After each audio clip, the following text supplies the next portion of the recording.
Hello viewers, good morning. आज मैं supreme court के बारे में तो कुछ नहीं बता सकता, क्योंकि कल मैंने जब बताया था कि हमारी ओआरओपी अभी डिपार्टमेंट ऑफ एक्सपेंडिचर में अटकी हुई है। कल का जो मेरा वीडियो था कि मैंने ये कहा था कि ओआरओपी अभी डिपार्टमेंट ऑफ एक्सपेंडिचर में अटकी हुई है, तो एक व्यूअर ने, आज मैं नाम लेना चाहूँगा, उनका नाम महेंद्र सिंह जी हैं, कुछ 3 बड़े ही प्यारे कमेंट किए और ऐसा लगा जैसे वो कोई फूल बरसा रहे हों। पहला कमेंट था उनका, आपकी इंफॉर्मेशन का सोर्स क्या है, और खुद ही इंफॉर्मेशन का सोर्स बताने लगे। बोले ये तो 31 तारीख की सूचना है। जब 31 मई की सूचना है महेंद्र सिंह जी, तो मैं आपसे अनुरोध करना चाहूँगा, भाई आप पहले ही ये बता देते कि 31 तारीख को आपको सूचना आ चुकी है, तो हम 1 जून से लेकर के 16 जून तक क्यों उत्सुक रहते ओआरओपी के बारे में जानने के लिए। सभी जान रहे थे आज 3 तारीख को ओआरओपी आएगी, 4 जून को आएगी, 5 जून को आएगी। जब 16 जून को नहीं आई तो 19 जून को हमने डीएसडब्ल्यू को लेटर भी लिखा कि किन कारणों से आपने ओआरओपी नहीं लागू की। हमारे पास तो सूचना कल आई थी, हमने आपको दे दी। दूसरा, आप कहने लगे ज़्यादा इंटेलिजेंट मत बनो। मेरे प्यारे भाई, मैं कोई इंटेलिजेंट नहीं बन रहा हूँ। मेरे पास सूचना आई थी, मैंने जैसे ही मेरे पास सूचना आई मैंने अपने भूतपूर्व सैनिकों को पहुंचा दी। अब उसके बाद ये जो 2 कमेंट दिए थे, इनकी जो क्लाइमैक्स थी उनके तीसरे कमेंट में आ गई। वो किस मूड में ये कमेंट कर रहे थे, कहने लगे जनरल सतवीर सिंह की आलोचना करने वाले जरा ओआरओपी मूवमेंट में अपना योगदान बताएं। मैं समझ गया सारी बात को।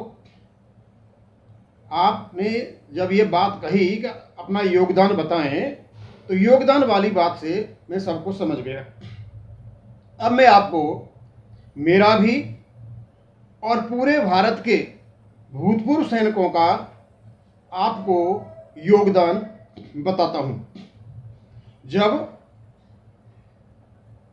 15 जून 2015 को हमारा ये एजिटेशन जंतर मंतर पर शुरू हुआ था, उस समय भूतपूर्व सैनिक वहां इकट्ठे होने लगे।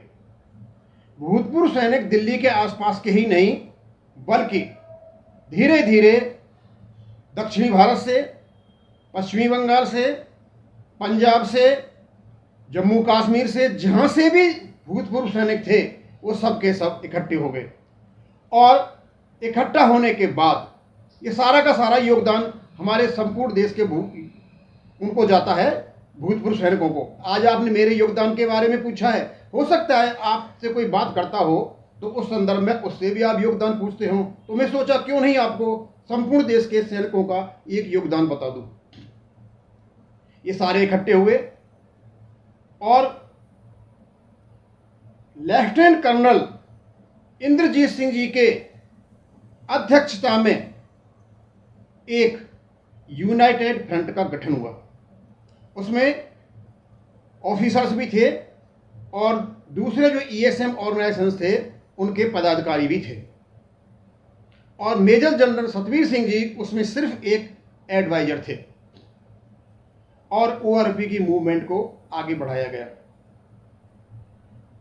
ओआरओपी को मूवमेंट को आगे बढ़ाते बढ़ाते भारत सरकार से वार्ता चल रही थी, सही दिशा में जा रही थी, कोई प्रॉब्लम नहीं थी।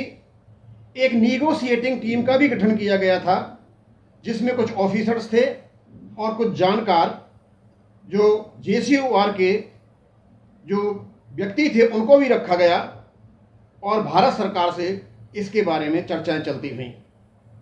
एक्चुअली क्या था कि पहले जब डिफेंस मिनिस्टर श्री अरुण जेटली जी को बनाया गया था, तो लोग ये कहने लगे जेटली जी ओआरओपी में इंटरेस्ट इसलिए नहीं ले रहे हैं क्योंकि पंजाब से वो हार गए थे, उन्होंने ये माना कि मेरे को भूतपूर्व सैनिकों ने हराया है। उसके बाद नवंबर में उनको बदल दिया गया। रक्षा मंत्री श्री मनोहर पार्रिकर जी को लाया गया, उनकी देखरेख में ये काम होता रहा। और जब ये लगभग होने वाला था, ये हो गया था कि ये OROP हो जाएगी, तो उस बीच की जो चर्चाएं श्री मनोहर पारीकर जी के दफ्तर में जो निगोशिएशन कमेटी करती, वहाँ की आपको एक वाकया बताता हूँ। हमारे ऑर्गेनाइजेशन के चेयरमैन भी इसके सदस्य थे।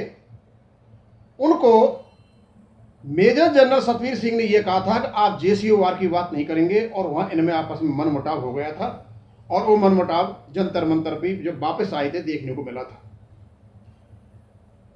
इस सब बातों का पता श्री मनोहर पारीकर जी को चला था, और उन्होंने उनसे पूछा था, जो JCOR के जो हमारे ऑर्गेनाइजेशन के चेयरमैन थे, कि आपका कोई ऑर्गेनाइजेशन नहीं है। उन्होंने बताया हाँ हमारा ऑर्गेनाइजेशन है। उन दोनों के बीच में बात क्या हुई उन्होंने मेरे को नहीं बताई, क्योंकि उन दोनों के बीच की बात थी।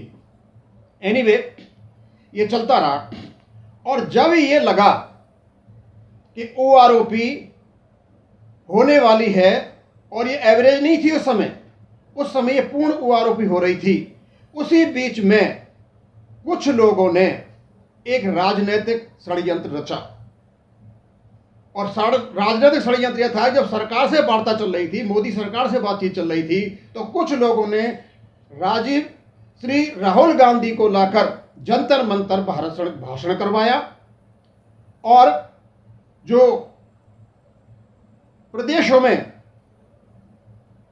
भाजपा विरोधी सरकारें थीं, उन सरकारों से प्रस्ताव पास कराए गए थे, दिल्ली से ही पास कराए गए थे। और इसका सीधा साधा अर्थ ये निकला कि जो एक्स सर्विसमैन हैं वो राजनीति कर रहे हैं और भारत सरकार के खिलाफ है, और भारत सरकार ने पीछे पैर खींच लिए, और OROP जो बिल्कुल सही लाइन पर चल रही थी उसको डिरेल कर दिया। अब क्या हुआ इसके बाद, एक प्रकार का भारत सरकार के पास ये इंडिकेशन चला गया कि हम राजनीतिक हैं। उसके बाद क्या हुआ मैं आपको बताता हूं। महेंद्र सिंह जी, आप योगदान की बातें पूछना चाहते हो, जो कुछ अनसंग हीरो भी हैं OROP के। उसी बीच में जब लगा कि भारत सरकार OROP नहीं दो रही है, और एक ऐसा अनसंग हीरो जिसके गीत नहीं गाए जाते हैं, जिसको कोई पूछता भी नहीं है, जिसमें OROP का विशेष योगदान उन्हीं का है, आज जो नोटिफिकेशन है, वो कोई लेफ्टिनेंट कर्नल शर्मा थे। वो आमरण अनशन पर बैठ गए, फास्ट अनटू डेथ, और उसके साथ हमारे और भी जो सैनिक थे वो भी बैठ गए। उनको बहुत समझाया गया, लेकिन वो नहीं माने। उनकी स्थिति खराब हो गई, और उनकी स्थिति जब खराब हुई तो ये सारे देश में चैनलों के माध्यम से फैल गई। और जब इसका प्रेशर पड़ा, उस प्रेशर में उस समय के जो होम मिनिस्टर थे श्री अमित शाह, उनको उन सोर्सों से बताया गया, प्रेस डाला गया, आप जैसे भी करना चाहो कीजिए, आप OROP खत्म कीजिए, और इसको जो आमरण अनशन है इसको आप खत्म कराइए। मैं नाम नहीं लूंगा कि उन पर किसने प्रेशर डाला था, अदरवाइज ये हो जाएगा कि मैं कोई पॉलिटिक्स कर रहा हूं। और उसी समय बिहार में इलेक्शन हुए थे, दूसरे दिन रिजल्ट आना था, सभी न्यूज चैनल ये कह रहे थे भाजपा जीतेगी, वो भी उनको खुशी थी। और उस बीच में आपका ये नोटिफिकेशन एवरेज बेस्ड आया था, अदरवाइज ये श्री राहुल गांधी जी को लाकर भाषण नहीं करवाया जाता। और जो विरोधी जो सरकारें थी प्रदेशों में, वहां से प्रस्ताव ला करके यहाँ नहीं पढ़े जाते, तो हमारी OROP का स्वरूप वही होता। ये किसने किया, ये आप खुद अंदाज लगा सकते हो, और जो जानकार थे वो उस समय जान गए थे। यानी हमारे कुछ आदमी नहीं चाहते थे कि हमें किसी प्रकार से OROP मिले, क्योंकि इसको ये पॉलिटिकल मूवमेंट बनाना चाहते थे। जिस प्रकार अन्ना हजारे का फायदा उठा करके दिल्ली की सरकार बनी थी, इसी प्रकार कुछ लोग हमारा फायदा उठा करके अपनी राजनीतिक रोटियां सेकना चाह रहे थे। नोटिफिकेशन आ गया। नोटिफिकेशन आने के बाद फिर दोबारा जंतर मंतर पर जब लोग बैठ गए, उनको मना किया गया था, लेकिन वो बैठे रहे और ये चलता रहा। अब मैं आपको बताना चाहता हूं महेंद्र सिंह जी, आज तक हमने मेजर जनरल सतवीर सिंह साहब की बुराई नहीं की है, ना हम गलत बोले हैं, ना अपमानजनक तरीके से बोले हैं। कोई बोल गया फिर भी कहे वो उसका काम है, बोल गया ठीक है। हमने सिर्फ ये कहा था कि, और हमने नहीं, पूरे देश के सैनिकों ने यह कहा था कि आप केस हारे नहीं हो, आप केस जीत गए हो, क्योंकि भारत सरकार OROP नहीं देती, लेकिन कोर्ट ने इनको बांध दिया है। और कोर्ट ने समयबद्ध सीमा भी दे दी है, आप रिव्यू पिटीशन नहीं लगाएं। हाँ, हमने वीडियो बना करके उनसे अनुरोध किया था कि आप अपनी रिव्यू पिटीशन वापस ले लें। हमने श्री राहुल गांधी से भी अनुरोध किया था कि जो मेजर जनरल सतवीर सिंह हैं वो आपके दोस्त हैं और आप उनको बताएं कि वो रिव्यू पिटीशन वापस लें, क्योंकि वो आपकी रैलियों में जाते हैं और आपको वो जंतर मंतर पर मंच भी देते हैं। इतना तो हमने किया है। हमने आज तक मेजर जनरल सतवीर सिंह के बारे में कोई भी अपमानजनक या ऐसी कोई बात नहीं कही है जो आप ये कह रहे हैं हम उनकी बुराई करते हैं। हम उनकी बुराई नहीं करते हैं। लेकिन उसके बाद जब ये जिस केस को ये लेकर के सुप्रीम कोर्ट में गए, मैं आपको उसके बारे में भी बता देना चाहता हूं, क्योंकि उनका उद्देश्य में मुख्य उद्देश्य ये था कोर्ट में ले जाने का कि जो फरवरी 2014 में जो पी चिदम्बरम साहब थे, उन्होंने एक एग्जीक्यूटिव ऑर्डर निकाला था जो टूटी फूटी आरोपी को हमने दे दिया इस प्रकार से, और ये चाहते थे कि उसी प्रकार से कैसे भी करके ये जो आरोपी है ये फरवरी 2014 से लागू हो जाए, जिससे कि जो आज एनडीए सरकार इसका श्रेय ले रही है ये यूपीए सरकार को चला जाए। आज भी उनका वही उद्देश्य है, उसी उद्देश्य से वो गए हुए हैं। अदरवाइज इनकी जो परिभाषाएं थी असली वाली आरोपी, नोशनल मैक्सिमम, ये कहीं टिकती नहीं है, ये उसी का एक हिस्सा है। अब मैं महेंद्र सिंह जी आपको बताना चाहूंगा, क्योंकि जो आरोपी का काम हो गया था वो सही था, लेकिन आप जैसे सलाहकारों ने मेजर जनरल सतवीर सिंह साहब को उकसाया, उनका गलत मार्गदर्शन किया। अदरवाइज वो नहीं जाना चाहते थे आरपी में, लेकिन 2 दिन पहले रिव्यू पिटीशन आप जैसे लोगों ने ही इनको डलवा दी थी। अब मैं ये चाहूंगा आपको बताना, और आपने ही उनको हीरो से जीरो कर दिया। अदरवाइज मैं ये फिर ये चाहूंगा, उनकी इमेज है और वो कुछ ऐसे काम करें जिससे कि वो भूतपूर्व सैनिकों में पुनः अपनी प्रतिष्ठा पा सकें। हम चाहेंगे उनको कि वो एक तो गलत एडवाइजर्स का साथ छोड़ दें, राजनीति की नीयत छोड़ दें, समान कार्य के लिए समान पे और भत्तों के लिए सरकार से लड़ें, ऑनरेरी कैप्टन और लेफ्टिनेंट की जो पे फिक्सेशन गलत हुआ है उसको सही कराएं, और जो ऑनरेरी न्यायिक सुधार हैं उनका भुगतान नहीं हुआ उसका भुगतान कराएं। 7वें वेतन आयोग में सिपाही एक्स और न्यायिक सुधार एक्स और वाई, उनकी जो गलत इनिशियल स्टेज पर जो पे फिक्स गई उसको ठीक कराएं, और 568 सर्क्यूलर में जो ऑफिसर्स को जिस हिसाब से पेमेंट हुआ है, यानी बदली हुई फिटमेंट टेबल से पेमेंट हुआ है, उसी प्रकार का भुगतान वो जेसीओ ओआर को भी कराएं।